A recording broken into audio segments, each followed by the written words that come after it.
Welcome to our video. Tugas sosiologi hukum. Hukum sebagai alat pengadaan dan rekayasa sosial. Selamat menyaksikan.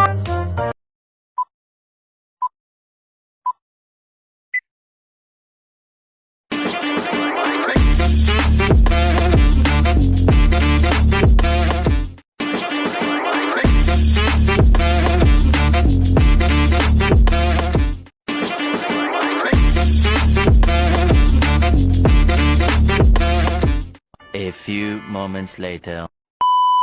Assalamualaikum warahmatullahi wabarakatuh. Kami dari mahasiswa Fakultas Hukum sedang mengerjakan tugas sosiologi hukum yang berjudul alat pengendali sosial dan alat rekayasa sosial. Jadi kami akan mewawancarai masyarakat di sekitar lingkungan di Taman Bambu ini. Yuk ikutin kegiatan kami selanjutnya.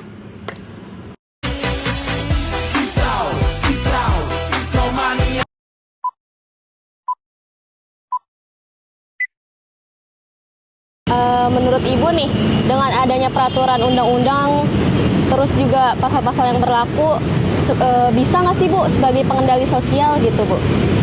Maksudnya pengendali sosial gimana dulu gitu, dikendalikan gimana gitu, sama Pengendalinya? iya. Gimana Su? Jadi gini Bu, gini Bu ya, pengendali sosial itu kayak dengan adanya aturan kita jadi lebih terkendali. Kayak misalkan contoh kecil aja dari adanya lampu merah Bu. Adanya lampu merah kan ya, dengan adanya lampu merah kan kita jadi lebih sedikit tertib Iya, walaupun iya. saya juga kadang suka nerabas ya Bu ya. Iya.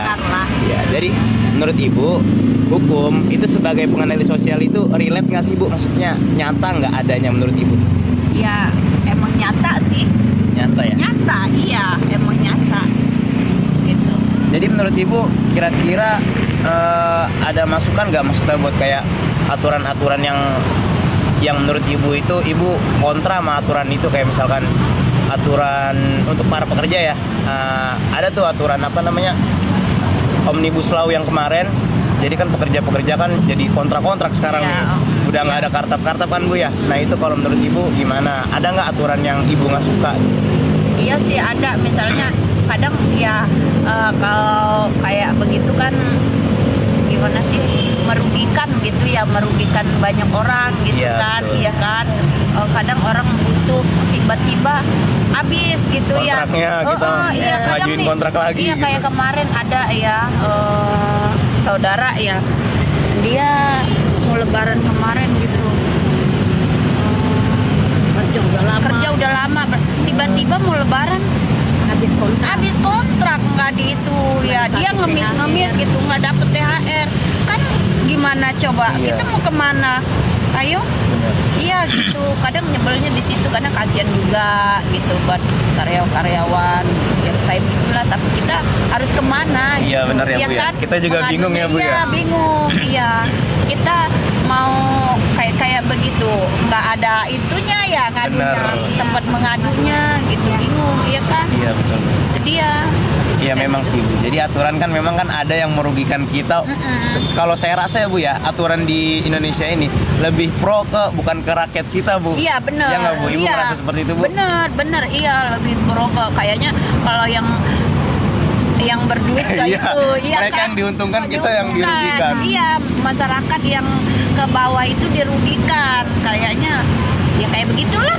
Ya. Padahal aslinya hukum kan sebenarnya alat sosial ya Bu ya. Iya, Cuman kita kok malah kayak gimana ini kita? Padahal kalau pikir-pikir ya, mereka itu nggak punya duit gitu, nggak ada duit, dampak kan dari masyarakat. Iya, ya benar, kan? benar, Ya kan? benar. Pajak-pajak kan dari masyarakat ke bawah di situ. Dari kita yang gaji dia ya Bu ya. Iya, makanya kayaknya orang miskin dianggap rendah banget ya.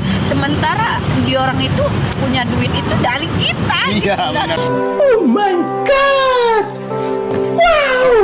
Iya, makanya kok bingung gitu kayak. Malah kita yang dirugikan, kita yang setiap iya. belanja ke Indomaret, Alfa kita bayar iya kan? pajak. Iya, PPN-nya kan. Iya, betul. Iya, makan-makan juga ada PPN. Kayaknya gimana gitu. Iya bener. Iya. Jadi menurut Ibu hukum sebagai pengendali sosial itu belum berlaku sepenuhnya ya Bu ya? Iya benar, belum. Ya masih banyak keresahan ya Bu. Banyak. Iya benar, banyak itunya. Oke Bu, Itu aja Bu yang kita tanya. Terima kasih Bu sudah membantu kami. Iya. Oke, nice. Jadi gini Pak, saya mau nanya Pak ya sebelumnya tentang adanya rekayasa hukum di Indonesia untuk masyarakat. Kira-kira adanya rekayasa hukumnya atau perubahan aturan hukum ya. Jadi kan hukum kan berubah itu berkembang dengan seiringnya zaman ya Pak ya. Dengan adanya kayak masyarakat semakin berkarakter, makin ini. Jadi timbullah di situ aturan-aturan hukumnya. Kira-kira nih menurut Bapak-bapak berdua, adanya aturan hukum yang baru atau rekayasa hukum untuk masyarakat itu menguntungkan masyarakat atau merugikan, Pak? Ngomong aja dulu.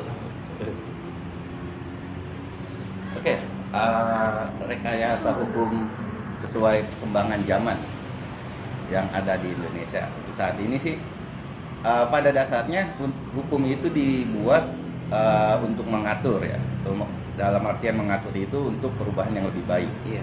Dan adapun pelaksanaan di lapangan itu mungkin ada kekurangan. Nah itu akan menjadi sebuah monitoring dan evaluasi kita nanti kayak gitu.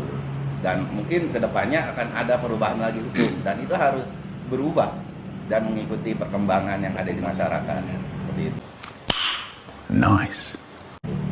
Jadi adanya hukum itu benar-benar sangat mengontrol kita ya Pak ya, mengontrol kita untuk menjadi yang terarah gitu. Kayak misalkan aja dari adanya lampu merah jadi kita jadi teratur ya Pak ya.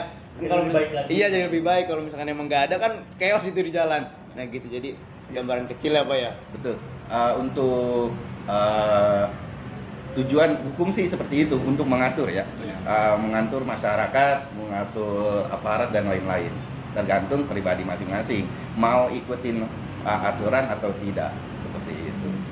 Dengan adanya hukum ini masyarakat pun jadi bisa tertib. Iya benar. Kalau nggak ada itu, udah semau mereka mau Kesimpulan, hukum punya dua peran utama. Yang pertama sebagai pengadilan sosial, hukum menjaga ketertiban dan memberi batasan agar masyarakat tidak bertindak semena-mena dan situasi tetap stabil. Yang kedua, sebagai rekayasa sosial, hukum berfungsi mendorong perubahan ke arah yang lebih baik dengan membentuk kebiasaan dan perilaku baru dalam masyarakat.